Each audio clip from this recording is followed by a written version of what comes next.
Hello दोस्तों, आप लोगों का पुनः एक बार बहुत बहुत स्वागत है आपके अपने यूट्यूब चैनल गोल पीएचडी आर्ट चैनल। जी हाँ, गोल पीएचडी आर्ट चैनल में आप सभी का पुनः बहुत बहुत स्वागत है। चलिए हम जहाँ तक पढ़े थे अब उसके आगे पढ़ते हैं। देखिए, मैं यहाँ पर निशान लगाया हुआ हूँ इसलिए क्योंकि हम यहाँ तक पढ़े थे। देखिए, एचिंग में प्रथम रेखांकन के बाद कॉपर प्लेट को किस एसिड के घोल में रखा जाता है? Nitric acid. हम तेज़ी से पढ़ते हुए चलेंगे, ठीक है दोस्तों, क्योंकि ये रिवीजन हो रहा है। एचिंग में कॉपर प्लेट के कितने प्रिंट बनाए जा सकते हैं? लगभग 1000 प्रिंट जो है बनाए जाते हैं। एचिंग में प्रिंटिंग के समय कैसा कागज होता है? किंचित नम होता है।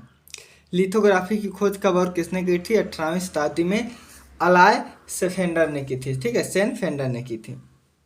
कलाकार की चित्र रचना की प्रविधि को क्या कहते हैं? तो तकनीक कहते हैं, इसे टेक्निक कहते हैं। कैनवास क्लॉथ को फ्रेम में कसने के पश्चात उस पर अस्तर की जो परत लगाई जाती है उसे क्या कहते हैं? उसे भूमि बंधन कहते हैं, ठीक है। देखिए, भूमि बंधन की दो क्रियाएं कौन कौन सी है? साइजिंग और प्राइमिंग। साइजिंग और प्राइमिंग। अब हम ऊपर आगे देखते हैं साइजिंग और प्राइमिंग के। अब हम आगे देखते हैं।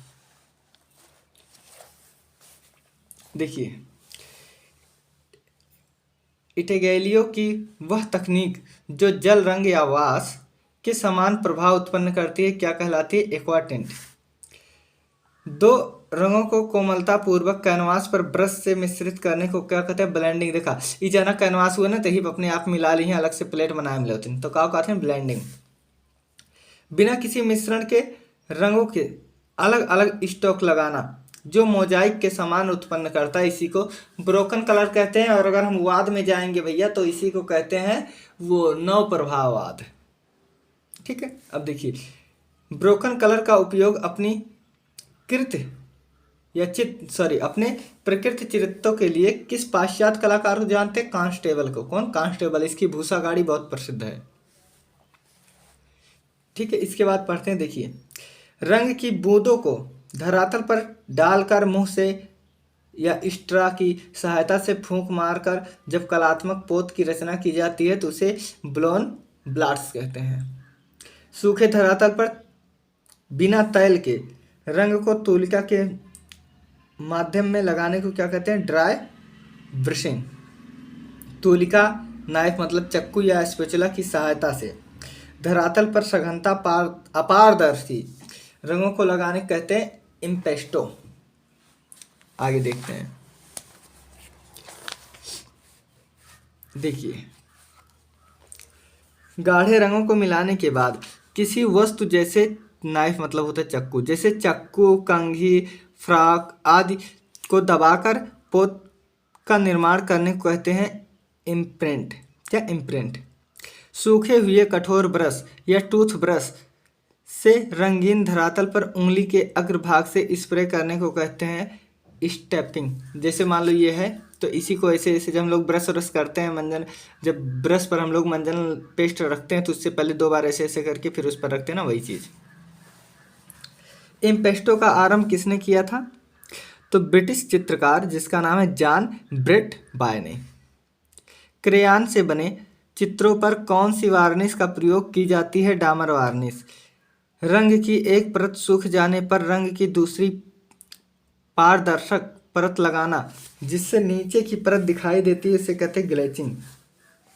एक ही कोड में संपूर्ण चित्र को पूरा कर देना कहलाता है आला प्राइमा। क्या? एक ही कोड में पास पास रेखाएं खींचकर छाया प्रकाश उत्पन्न करना हैचिंग कहते हैं। जैसे ये,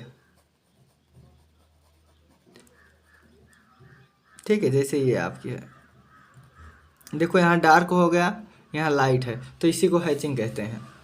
साधारण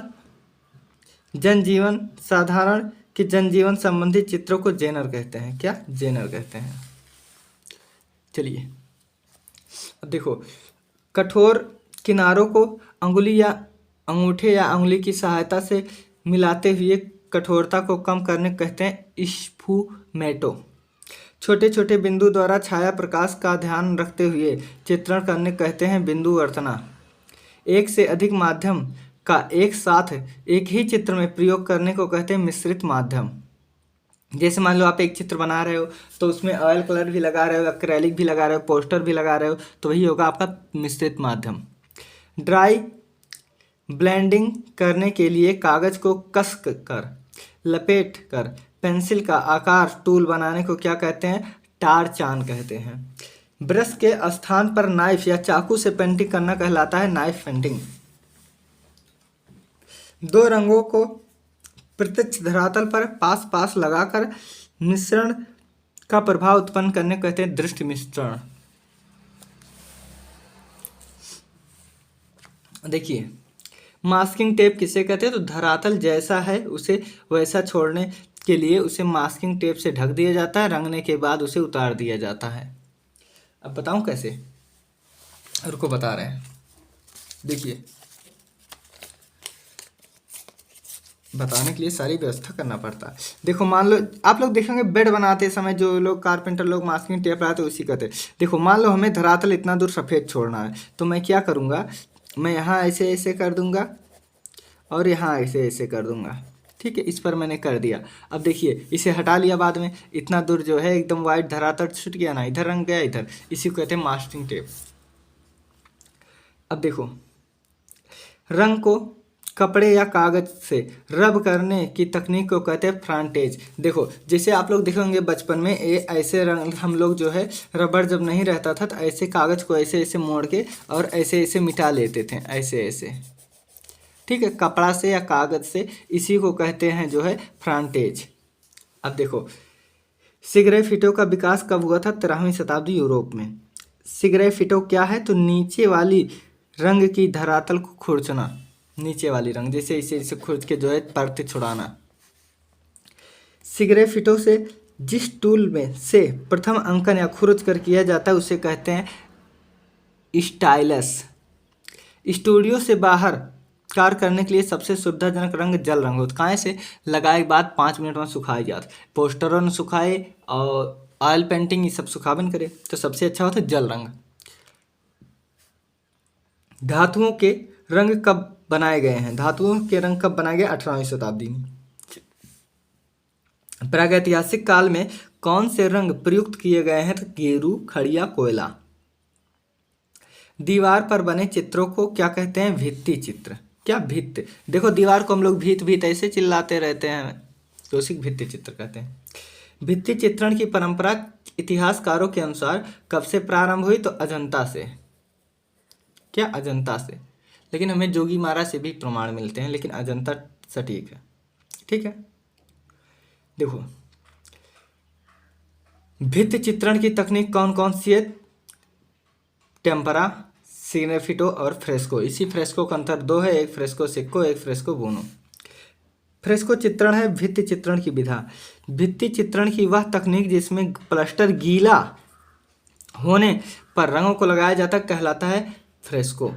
फ्रेस्को की कितनी तकनीक है? दो, अभी हमने बताया, एक फ्रेस्को सिक्को, एक फ्रेस्को बोनो। फ्रेस्को चित्रण किससे संबंधित है? तो फ्रेस्को बोनो से। फ्रेस्को सिक्को पर कौन सी वार्निश प्रयोग की जाती है? तो वैक्स वार्निश। कौन सी? वैक्स। आगे देखिए, फ्रेस्को में चित्रण किस पर किया जाता है? गीली भित्ति पर। फ्रेस्को चित्रण में धरातल पर प्लास्टर की कितनी परत लगाई जाती है? 3। मोम लगाकर कपड़े रंगने की तकनीक को कहते हैं बाटिक। बाटिक में क्या प्रयोग किया जाता है? मोम। ठीक है, देखो, जैसे मान लो, फिर आपको समझा देते हैं। मान लो ये कपड़ा है, ठीक है, तो हम इस पर मोम ऐसे पिघला कर ऐसे ऐसे चुआ देंगे, यहाँ यहाँ यहाँ यहाँ, जैसे आप बतासा बनाते हुए देखे होंगे, ऐसे ऐसे चुआ देंगे। ठीक है, तो क्या होगा कि इतनी दूर मोम जो है वो गाढ़ा होता है तो इतना दूर रंग नहीं लगने देगा। उसके बाद इसको हम पानी में ऐसे बोर देंगे, बाल्टी के पानी में, तो क्या होगा, यहाँ यहाँ हर जगह जो है रंग लग जाएगा सिवाय इसके। फिर उसके बाद इस मोम को छुड़ाने के लिए गर्म पानी में डाल देंगे तो पिघल कर वो छूट जाएगा, तो ऐसे आराम से डिजाइन बन जाएगा। बस, चलो, एक बार में एक ही रंग किस में किया जाता है? तो बाटिक में। देखिए, बाटिक में क्रैक ज़्यादा लाने के लिए क्या किया? किस वैक्स का प्रयोग अधिक किया जाता है? पैराफिन। बंधक का प्रयोग किस में किया जाता है? बाटिक में। जावा निवासी किस मोम लगाते थे? टीजांस्टिंग से। टाई एंड डाई को जापान में क्या कहते हैं? शिबोरी। क्या? शिबोरी। चियरस्क्यूरो का अर्थ है छाया प्रकाश में संतुलन देना। चलिए अब हम आगे देख लेते हैं। देखिए, चियरस्क्यूरो का प्रारंभ किसने किया? लियोनार्डो दा विंची, जिसका जन्म 1452 है। जॉन कांस्टेबल ने रंगों को सीधे कैनवास पर लगाने की पद्धति का विकास किया था, ग्रिसाइल पद्धति जिसे कहा जाता है। क्या? ग्रिसाइल पद्धति। प्रथम ग्रेफाइट पेंसिल कब बनी? 1662। कहीं कहीं 1661 भी दिया है, ठीक है, तो 61-62 पास पास समझिए। फेबर ने इंग्लैंड में पेंसिल कंपनी के आरंभ कब किया था? तो 1771 में। देखिए, यहाँ पेंसिल का पूछा जा रहा है, यहाँ फैक्ट्री की बात हो रही है, ठीक है। फेबर इंग्लैंड में कंपनी कब लगी थी? तो इसी के ठीक जो है 100 साल बाद लगा था। पेंसिल की कितनी डिग्री दिखाई देती है? 15 डिग्री दिखाई देती है। अच्छी पेंसिल के लिए कौन से पेड़ की लकड़ी प्रयुक्त होती है? सिडार। 3 पेंसिल तकनीक होती है, एक साथ में 3 पेंसिल बनाना। पहला जो है ब्लैक, श्वेत और सेरिगोन मतलब लाल से। फ्रांस की वार्षिक कला प्रदर्शनी कहते हैं सलोन। चलिए देखते हैं हम।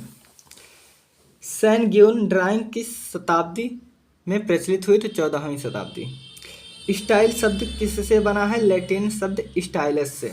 अलसी का तेल या पापी का तेल के साथ जब प्रयोग किया जाता है उसे कहते हैं फैट। तारपीन का तैल और श्वेत स्प्रिट के साथ तैल रंग जब प्रयोग किया जाता है उसे कहते हैं लीन। HB पेंसिल का अर्थ है H से हार्डनेस, B से ब्लैकनेस। लिथोग्राफ क्या है? पत्थर के ऊपर ड्राइंग करके प्रिंट लेना लिथोग्राफ कहलाता है। एक्शन पेंटिंग किसे कहते हैं? जमीन पर कैनवास बिछाकर इनेमिल पेंट के डिब्बे में छेद करके कैनवास को घुमा घुमा के लगाना। ये आप बहुत वीडियो में देखेंगे, ऐसे पहले बिछा देते हैं, ऊपर से डिब्बे में छेद करके रंग डालते हैं, ऐसे ऐसे हिलाते हैं, वही है एक्शन पेंटिंग। एक्शन से जो बनाया जाए। देखिए, एक्शन पेंटिंग की शुरुआत किसने की थी? Jackson Pollock. जैक्सन पोलॉक का जन्म 1912। कहाँ? अमेरिका में। देखिए, हाँ बता दूँ, ये स्पेन में इसका जन्म हुआ था, लेकिन इसकी पूरी जीवनी जो है अमेरिका में बीती थी, इसलिए अमेरिका का माना जाता है। वर्ण मतलब रंग होता है। रंग क्या है? यह प्रकाश का एक गुण होता है जो किसी वस्तु में नहीं होता। ह्यू किसे कहते हैं? तो यह रंग का एक गुण है। वर्ण मतलब रंग, ठीक है। मोनोक्रोम क्या है? रंगों का गाढ़े रंग व हल्के रंग की तरफ जाना। एक ही रंग के रंगत को टोन कहते हैं, जिसे टोन कहते हैं, ठीक है। जैविक रंग कितने प्रकार के होते हैं? 2। एक कार्माइन, दूसरा क्रिम्सन। हल्का रंग कौन सा होता है? वेरेडियन ग्रीन। कौन सा रंग शाश्वतता प्रकट करता है? त्रिभुजाकार। कौन सा आकार अधिक कलात्मक है? आयताकार। अब देखिए अन्य बिंदु देख लीजिए।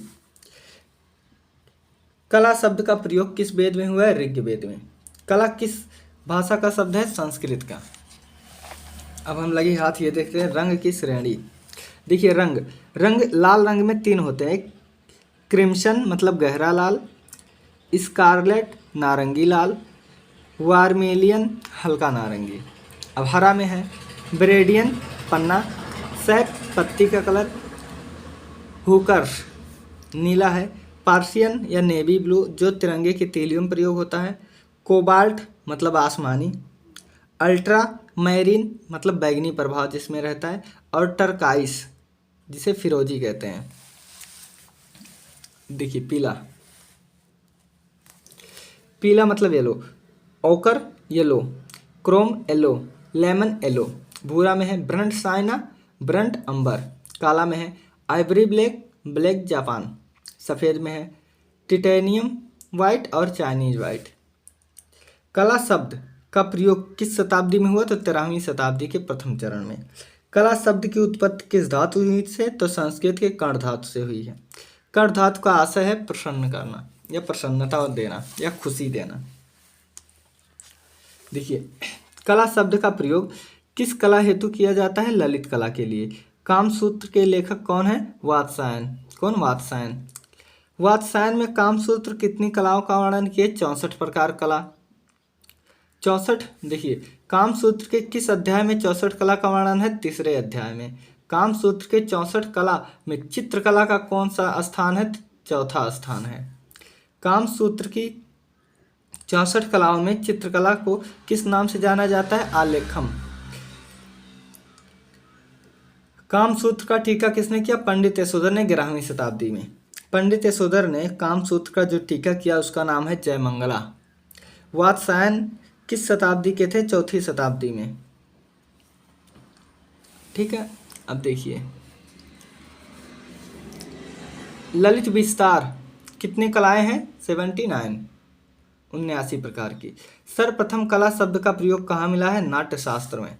नाट्यशास्त्र के प्रणेता भरत मुनि हैं। नाट्यशास्त्र में कितने रसों का वर्णन है? 8। देखिए भरत मुनि के 8 है, बाकी सभी के 9 हैं। अब अदर देख लीजिए, नाट्यशास्त्र में कितने भाव का वर्णन है? 49। नाट्यशास्त्र में कितने प्रकार के वर्णों का उल्लेख है? 3, लाल, पीला और काला। किसके द्वारा किया गया कला विभाजन सर्वमान्य है? हीगल के क्लासिफिकेशन ऑफ हीगेलियन क्लासिफिकेशन आर्ट भी कहते हैं। हीगल के वर्गीकरण को किस नाम से जानते हैं? हीगेलियन क्लासिफिकेशन ऑफ फाइन आर्ट्स, इसी को। ठीक है, कला कितने प्रकार की होती? 2, उपयोगी कला और ललित कला। अब देखते हैं ललित कला में क्या आएगा, उपयोगी कला में क्या आएगा। उपयोगी कला क्या प्रदान करती है? भौतिक सुख, जैसे कुर्सी, मेज, दरवाजा, खिड़की सब आए। उपयोगी कला किससे संबंधित है? आभूषण निर्माण, रंगाई, पोताई, बढ़ईगिरी, अन्य उपयोग से। ठीक है, जो हम लोग दैनिक जीवन में उपयोग करते हैं। उपयोग मतलब उपयोगी कला। ललित कला हमें क्या प्रदान करती? आत्मिक सुख।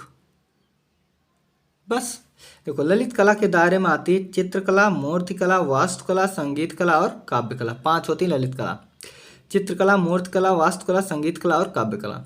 ललित कला के कितने भेद हैं? 2, रूपप्रद और अरूपप्रद। ठीक है, देखिए किसका चक्षु रूप होता है? चक्षु मतलब दिखाई दे रहा है, तो यहाँ होगा किसका रूप दिखाई देता है, वो कलाएं कौन सी हैं? तो रूपप्रद कला। जिनका रूप नहीं दिखाई देता, चक्षु मतलब दिखाना, जिसका चक्षु रूप नहीं दिखाई देता उन्हें कहते हैं अरूप कला। रूप कलाएं कितनी होती? 3, चित्रकला, मूर्तिकला, वास्तुकला। क्योंकि देखो चित्र बना रहेगा हम देख लेंगे, मूर्ति बनी रहेगी देख लेंगे, वास्तु बना रहेगा देख लेंगे। वास्तु बने घर, मकान, महल। अरूप प्रदा मतलब संगीत कला। क्या संगीत बजता है तो हम देखते हैं कि उसके मुंह से का निकल रहा है? खा नहीं, केवल सुनते हैं। काव्य भी सुनते हैं, तो इसमें दिखाई नहीं देता, केवल सुनाई देता है। अब देखिए काव्य कला का आधार है शब्द और अर्थ से, काव्य संगीत स्वर और नाद से। मूर्ति किससे बनती? पत्थर और पाषाण से। औजार का आधार है चूना, मिट्टी। चित्रकला का रंग, ब्रश। किस कला में भारतीय इतिहास का स्वर्ण युग माना जाता है? गुप्त काल। चित्रकला का सर्वाधिक विस्तृत ग्रंथ है विष्णु धर्मोत्तर पुराण। चित्रसूत्र अध्याय में कितने खंडों में बांटा गया है? 9 खंड में, जो 35 से 43 तक आता है। चित्रसूत्र में कितने प्रकार के भेद हैं? 4, सत्य, मिश्रित, नागर और वर्णिक। वर्णिक।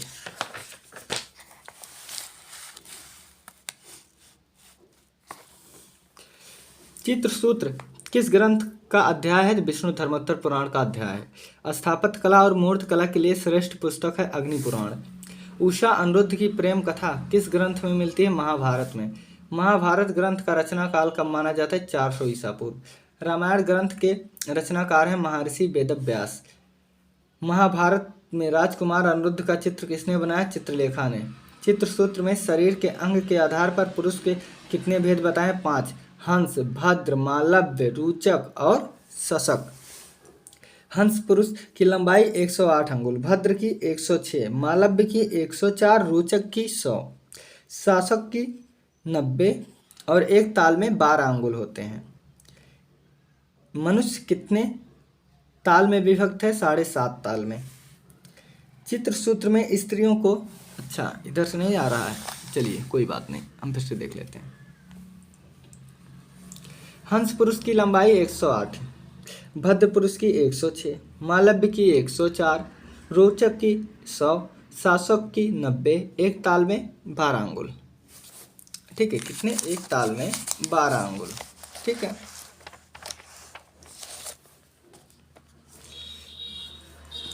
मनुष्य के कितने ताल में विभक्त किया गया? 7.5। चित्रसूत्र में स्त्रियों के कितने प्रकार बताए हैं? 5। हंसनी, पद्मिनी, शंखनी, हस्तिनी और मालवनी। हंसनी मतलब हंस के समान, पद्मिनी मतलब फूल के समान, शंखनी मतलब शंख के समान, हस्तिनी मतलब हाथ के समान, वो हाथी के समान, मालवी मतलब मालवीय, लावण्यता। चित्रसूत्र में केशों के कितने प्रकार बताएं? 5। कुंदन, दक्षिणावर्त, तरंग, जटासर और वरिधारा। चित्र सूत्र में नेत्र के कितने बताए हैं? 5। चपलाकृत मतलब धनुआकार, समाकृत मतलब गोल नेत्र, मत्स्योदर मतलब मछली के समान, उत्पल पत्रभा मतलब नील कमल के समान, पदम पत्रनिभा मतलब कमल पंखुड़ी के समान। चित्र सूत्र में कितने प्रकार के वर्ण बताए गए हैं? 5। 5 प्रकार के, लाल, नीला, पीला, काला और सफेद। चित्र सूत्र में कितने रस हैं? 9। रामायण ग्रंथ कब की है? तो 500 ईसा पूर्व। और महाभारत कब की है? 400। ठीक है, रामायण पहले था 500, 400। रामायण ग्रंथ के रचनाकार हैं महर्षि वाल्मीकि। रामायण में कला किस नाम से जाना जाता है? शिल्प। थेराथेरी गाथा नामक ग्रंथ किस धर्म से है? बौद्ध धर्म से है। रामायण के समय चित्रशाला, रावण के समय एक लाइब्रेरी थी जिसे हम कह सकते हैं चित्रशाला थी। ठीक है।